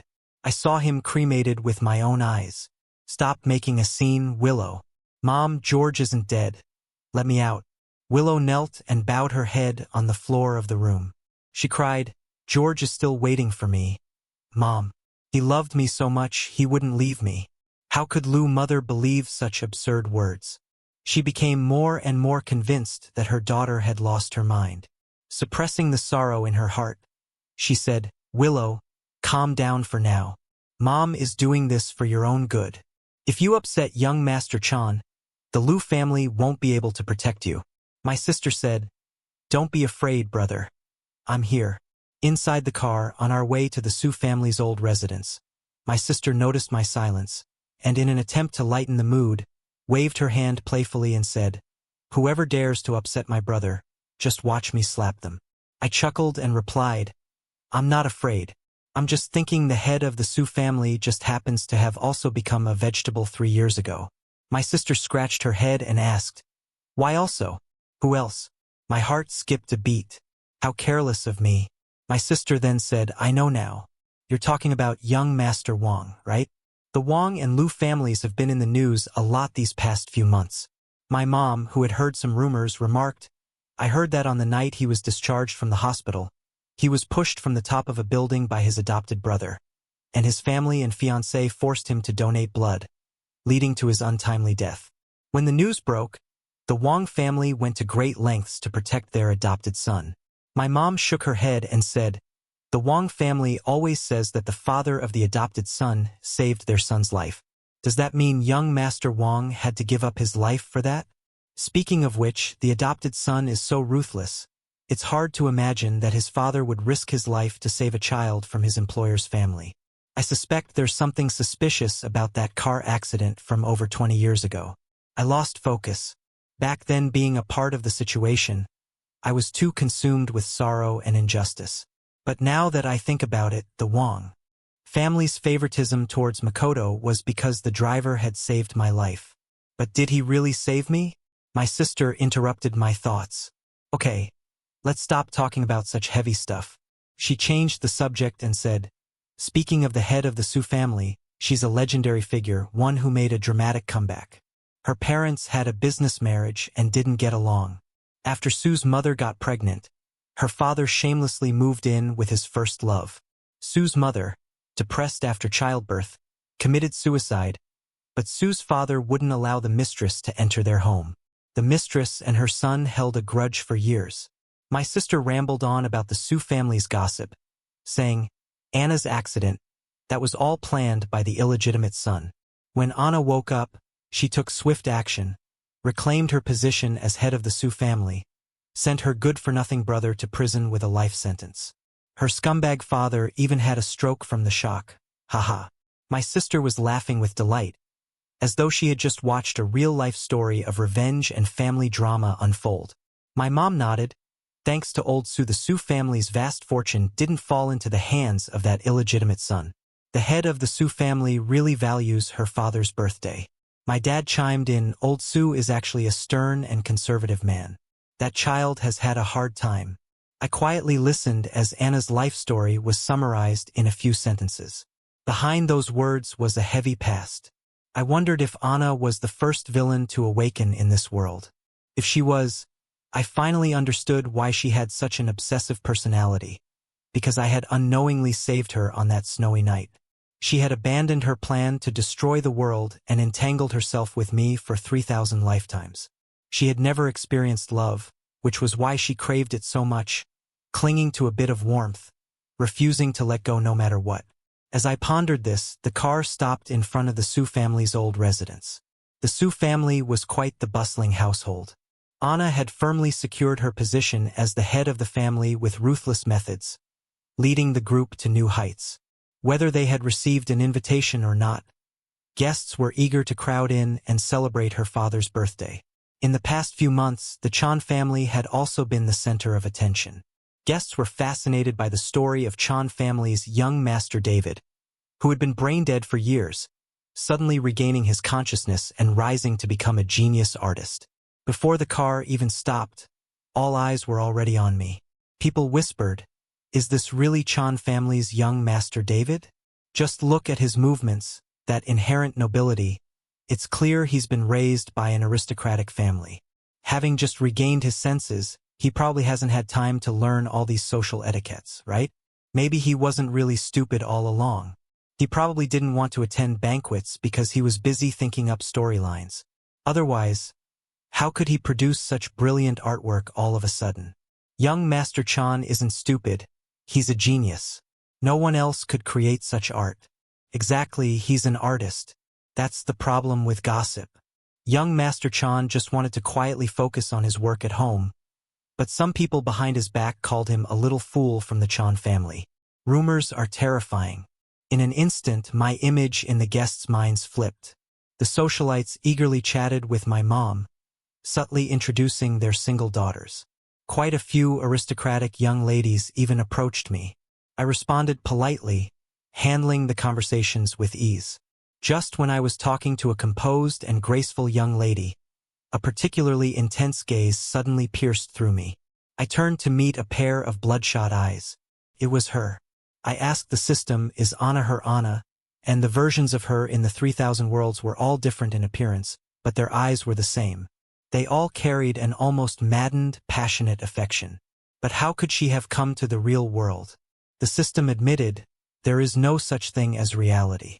This world, just like those small worlds, is also a novel brought to life. You and Anna are nothing more than background characters. Cannon fodder. So I'm just cannon fodder? A feeling of unwillingness surged in me. How could the author, with just a few strokes, easily write our tragic and brief lives? We are not mere paper figures. We have flesh, blood, and emotions that can hurt, and we can cry. The system replied, where there are protagonists, there are always supporting characters. But some protagonists have skewed values and harm innocent supporting characters, causing the small worlds to overflow with resentment and near collapse. That's why the main god bound a task force to go and fix the storyline. The system, with a hint of fear in its tone, continued, I only just found out that Anna's soul has scattered across 3,000 worlds. Originally, she planned to destroy every one of those small worlds and then take down the main god. But then she met you. Every time she fell in love with you, she would awaken fragments of memories from the past. And in the end, she pieced them together, returning here. To be more precise, the villain didn't chase after you through 3,000 lifetimes. She fell hopelessly in love with you in every lifetime. A tremor ran through my soul. In those thousands of worlds, I had steadfastly and desperately sought the only goal, reuniting with Willow. In unseen corners, there was someone who loved me with equal depth. The system, worried that Anna might fall into darkness again due to unrequited love, said, because of you, the villain has given up on destroying the world 1,000 times, trying once more to love this world. She's not like Willow. She cares about you. Tears welled up in my eyes. We both loved someone who didn't deserve to be loved. We were both the greatest fools in love. The system read my thoughts and said, how could you not deserve to be loved? You are brave in love and hate, persistent and unyielding, exactly the kind of person suited for the redemption of this crazy broken soul. Hurry up and throw Willow, that trash, out of your heart and let Anna take her place. My momentary sadness was shattered by the system's words. I didn't know how to face Anna at this moment. What I saw in her was more of a reflection of my past self, which stirred feelings of guilt and pity. But this wasn't love. After loving one person with all my heart, how could I so easily fall in love with another woman? The system, anxious and spinning in circles, watched as Anna walked up to me. To my surprise, she didn't recognize me on the spot but instead invited me to dance, the first waltz of the night. I placed my arm around her slender, soft waist, and with my other hand, I held her delicate white fingers.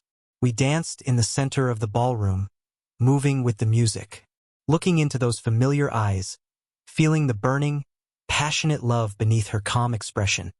I recalled how she had silently protected me in every lifetime. I felt a sense of peace. I, who had been discarded by the Wang family and Willow, could still be treasured as someone's priceless gem. People whispered, I have to say, Miss Liu and young Master Chan make quite a pair. They both recovered around the same time. Maybe it's fate, a perfect match. They truly are a beautiful couple. The guests' hushed gossip reached the ears of the Chan family. My mom tugged at my dad's sleeve and said, Old Chan. My dad stroked his beard thoughtfully and said, maybe. With David's recent artwork becoming so popular, Miss Liu wants to discuss some business cooperation with the Chan family, and that's why she's taking the initiative to get close to David. My mom replied, what if? My dad gently patted her hand and reassured her. Miss Liu is a remarkable young woman. She's a good child. My sister clasped her hands under her chin, eyes sparkling, and said, am I going to have a sister-in-law soon? And from F City's top aristocratic family, no less. My mom quickly stopped her. Don't be silly. Miss Liu might not have such intentions. My sister, linking arms with my mother, said, oh, come on, Mom. I'm just happy for my brother. If my brother caught Miss Liu's eye, that's a good thing, right? No matter what, I won't end up like Maria, who ruined her own brother's life and then had a kid with the murderer. Who would be that kind of sister? My dad sighed and said, the Wang family used to be a top-tier aristocratic family. And now, just a few months later, they've fallen so low that they're too embarrassed to even attend old Sue's birthday celebration. As the three of them spoke, the music in the dance hall stopped. Anna didn't immediately remove her hand from my shoulder. Her palm, pressing lightly through my thin shirt, sent a warm, ambiguous heat through to my skin. Her obsidian-like eyes fixed on me. She asked, in this lifetime, should I call you David? She truly remembered the story of the 3,000 lifetimes and recognized me at first glance. I was deeply moved. She had narrow, deep-set eyes that carried a coldness when facing others, but whenever she looked at me, they were always filled with an intense, unbreakable love. I had rejected her 1,000 times. Maybe this time the ending would be different. Under Anna's hopeful gaze, I slowly raised my hand, my cool fingertips lightly brushing the tear mole at the corner of her eye. I said, long time no see, Anna. Anna's eyes turned red with emotion, her body trembling. In the first lifetime, I was the crown prince and she was a beggar in the snow. I saved her and named her Anna. After 3,000 lifetimes, she finally heard that name again. Anna. Anna remembered that in one of those lifetimes, she became the first female general of the empire, fought to the death against the enemy, and protected George's kingdom with her life. She fought through her wounds, dying in his arms. George's embrace had been so warm. In every lifetime after that, she had guarded him with her life. This was her crown prince, her light, her salvation. After regaining all her memories and returning to the present, she had thought she would never see him again. But now he was still here. Anna had so much to say to the crown prince she had longed for day and night. But before she could organize her thoughts, a hysterical shout echoed from the corner of the banquet hall. Then a figure rushed towards them. George. When it was heard that Chan family's eldest son David would attend Sue family's birthday banquet, Willow, after great effort, finally escaped from the Liu family's old house and arrived here. One of her shoes had even fallen off in the process. She had finally seen her lover. But the sight before her now deeply pierced Willow's eyes. I was standing in front of another woman, gazing at her with a deep affection, as if there was no one else around. That woman was someone Willow could recognize even if she turned to ashes. In those small worlds, Anna had relentlessly pursued me 3,000 times. Willow could no longer restrain herself and rushed forward. Before she could get close to us and take her lover back, she was quickly pinned to the ground by the bodyguards. Willow looked up at me, tears streaming down her face. She said, George, I finally understand how you feel. Thinking that we would finally be reunited, only to see the one I love with someone else. This feeling is unbearable. Anna's expression darkened like ink. It was this woman. Willow seemed oblivious to the cold, murderous aura in the air, crying and pleading, George, don't reject me. Please come back to me. Anna coldly replied, Miss Liu, please show some self-respect. Willow said, I was wrong, George, I hurt you. She suddenly slapped herself twice across the face, vowing, I was selfish in the past.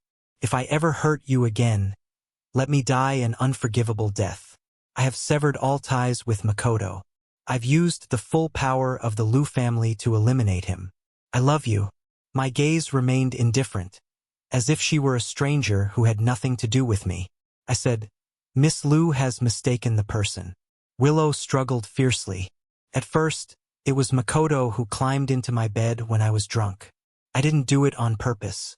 Anna asked, the first time was an accident, and then Anna looked down at her, sneering coldly. The difference between humans and beasts is that humans control their actions with willpower, not letting desires and instincts take control. If you can't even bear a bit of loneliness, how can you talk about love? Willow screamed, I just made a mistake. I can change. George loves me. He would cross 3,000 worlds for me. How could he give up on me?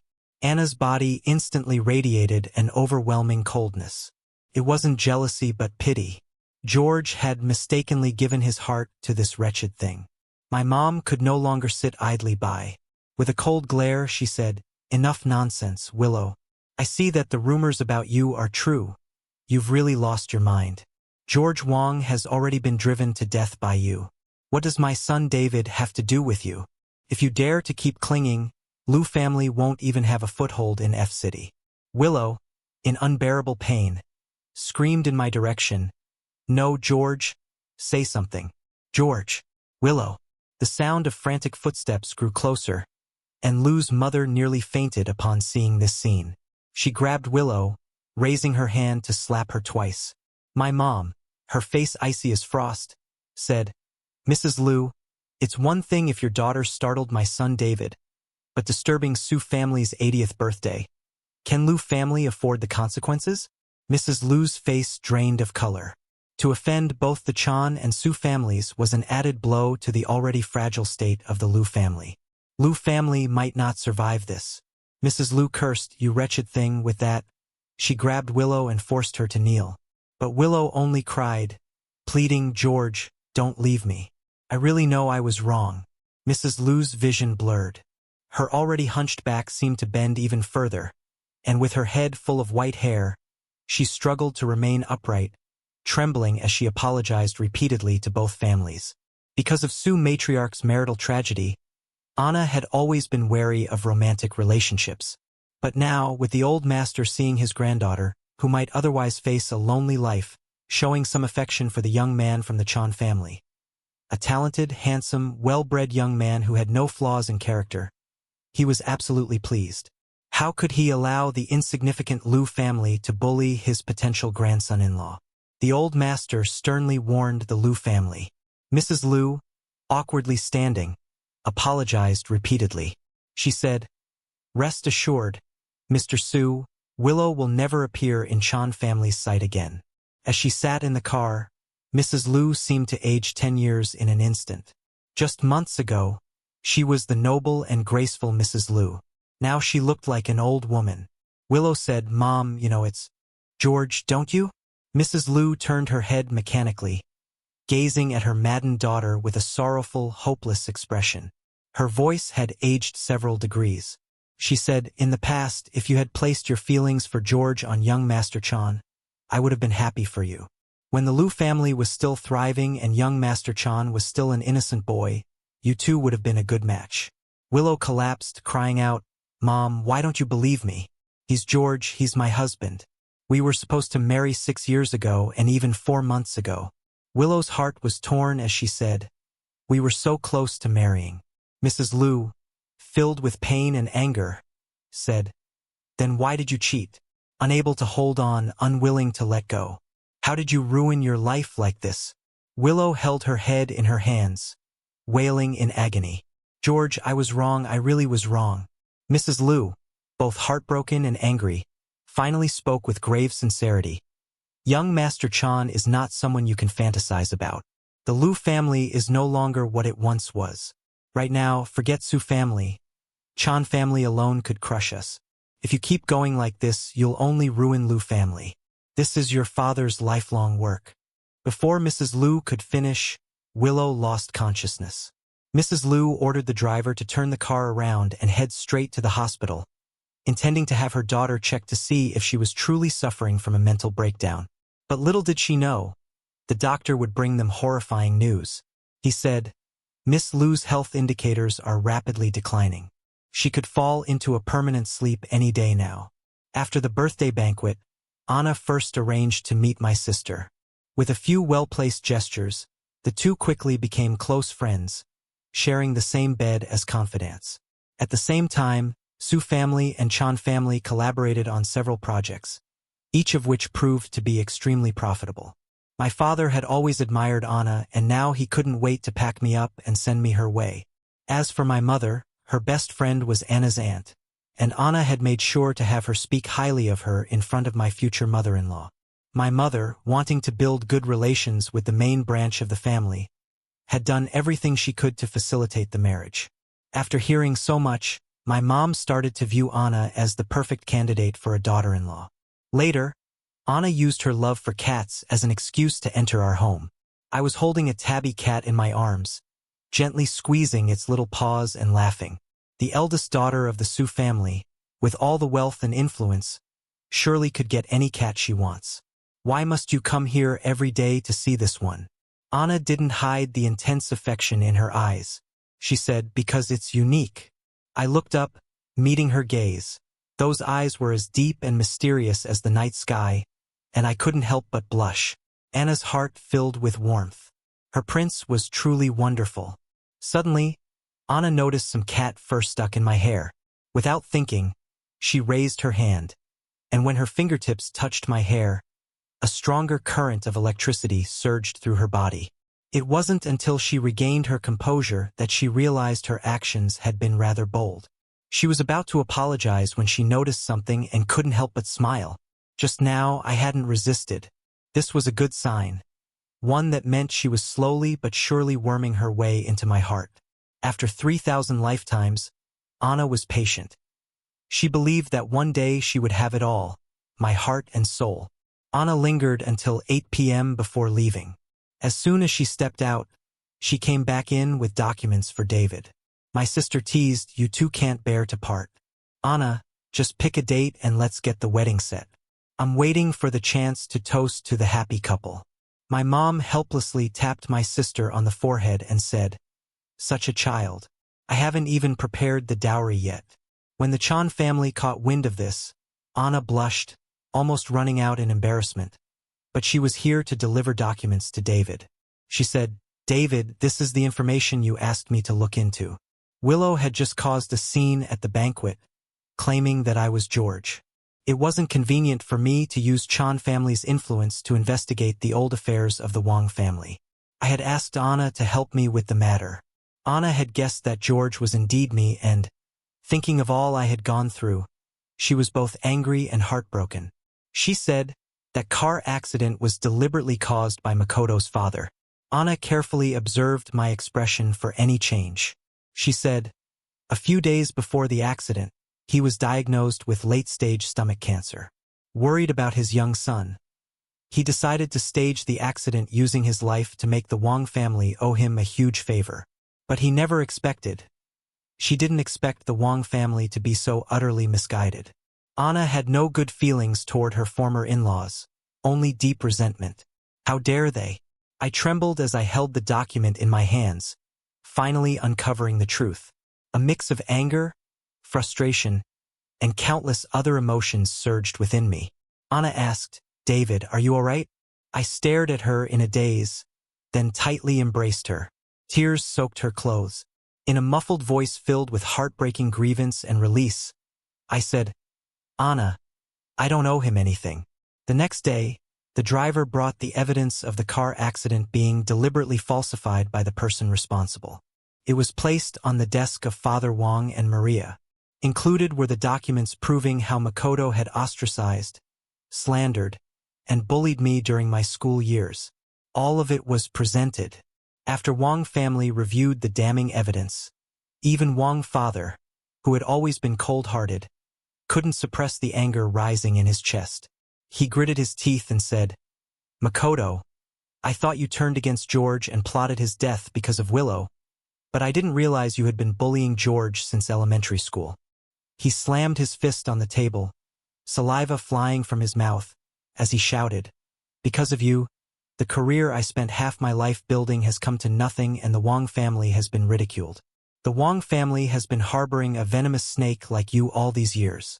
Makoto remained unfazed, saying, "Maria's carrying my child. So what if I've bullied George?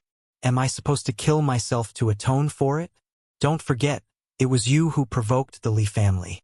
The Wang family has reached this point because of your incompetence, unable to compete with others. Don't blame me for that." Besides, Makoto once again played his trump card, saying, "My father died because of George. The Wang family owes me a debt that cannot be repaid in several lifetimes." Wang father's face turned darker and darker, and finally he threw his chair to the ground, cursing, "How dare you bring that up? For 20 years, I've been played by you and your father." Makoto was shocked by his reaction, his heart sinking. What did that mean? With a loud slap, Wang father threw the evidence in front of him. "Look for yourself." Makoto, curious, picked up the documents, but as he read the contents, he staggered backward in shock. It was as if he had just touched something horrifying, and he tossed the file away in panic. He murmured, "How could this be? Why is it like this?" Makoto clutched his head, which felt like it was about to explode from the pain. He said, "George didn't kill my father. It was my father who intentionally set him up for the accident. That's impossible." Yet the truth was right there in front of him. The innocent, majestic image of his father completely shattered. The hatred that had sustained him all these years vanished, replaced by a deep sense of confusion and helplessness. For over 20 years, he had lived in constant longing for his father and hatred for George. And now he was being told the bitter truth, that he had hated the wrong person all this time. Suddenly, a voice broke through his thoughts. "Not good. Miss Maria has had an accident." The butler rushed in a panic, to inform them. By the time Makoto arrived, stumbling and falling, Maria was clutching the same evidence. Her once bright eyes now fixed on him, staring coldly. Makoto watched in horror as blood spread beneath her. It was just like when Willow had the car accident and when George had fallen from the building. Makoto realized that he had done too many wrong things in his life. Was this his retribution? No matter how much Wang father hated Makoto, he couldn't just watch his daughter die from a miscarriage. He quickly shouted, "Get a car ready." Makoto, with vacant eyes, followed him numbly, and in his dazed state, he saw George's cold face before him. He had once hated that face with all his being. He had stubbornly believed that if it weren't for George, his father wouldn't have died. But George was the one who had been caught in the crossfire. His hatred toward George had no reason to exist. In his life, which wasn't too long nor too short, after the first 5 years, the remaining 20 or so years were filled with nothing but hatred. How had his life turned out like this? Makoto gazed at the ghostly face and said, "George, have you come to take your revenge on me? How laughable we are. Ha ha ha, we're all so ridiculous." In the end, the child couldn't be saved. Makoto sat silently beside the hospital bed, saying nothing. Maria, weakly lying in bed, raised her hand after a long while, placing it on her flat stomach, which had yet to return to its former state. Losing a child at such a late stage had nearly cost her life. Her thoughts wandered back to the naive brother who used to protect her. She said, "When my brother was just 5 years old, from that day on he carried the burden of a life enduring all kinds of suffering." Maria's voice was faint. She said, "My brother never meant to harm anyone. I've always misunderstood him. Willow was right. I don't deserve to be his sister." Maria's eyes filled with tears. She said, "I'm sorry, brother. I'm sorry for the child too." Makoto stared blankly into space, numbly listening to Maria's weeping. The child was gone and Wang father would no longer protect him. Makoto said, "Maria, I drugged you. I deliberately slept with you and got you pregnant just to secure a talisman for myself. You were so foolish, enduring all the insults and never speaking the truth. Now the child is gone. There's no reason for our relationship to continue." Maria looked up at him, tears flowing freely, her voice filled with sorrow. "I know you don't love me, Makoto, but I've loved you since I was 18. I pitied your sensitivity and fragility. But why were you so cruel to brother?" The smile on Makoto's lips froze. He couldn't help but wonder, if he hadn't been so obsessed with taking revenge on George, if he hadn't gotten entangled with Willow, that cold, heartless woman, would things have turned out differently? But there was no future between him and Maria. There was the blood feud of a murdered brother between them. Maria wept, her tears soaking her clothes. She said, "Brother's dead. Mom's severely depressed. The Wang family is on the brink of bankruptcy, and now the child is gone. The family is ruined and I couldn't protect anyone." Makoto bitterly smiled and said, "Dad always called George a disaster. But in reality I brought all this calamity to the Wang family." After a long silence, he finally spoke, "I'm sorry." In the hospital room, Willow, frail and exhausted, was surprisingly somewhat conscious. She leaned quietly against her pillow, watching a live broadcast. Since the onset of her illness a year ago, her time spent sleeping had only grown longer. Willow knew that one day she would sleep forever. This was her retribution. She had to accept it. Fortunately, this time she woke up just in time for David and Anna's century wedding. David and George actually didn't resemble each other at all. But Willow could still see in his starry eyes the vivid and lively figure of George from the past. On the television, he gazed affectionately at another woman.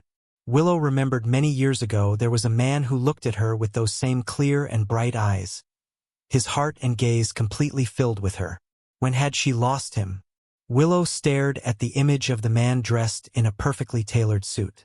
She had once been a pathetic, bullied creature, but he had come like a beam of light, forcefully entering her dark, decaying life, leading her into the light. The divine had fallen into the mortal world for her. Yet all she had wanted was to drag him down into the mud with her. She had stained him with lies and betrayal.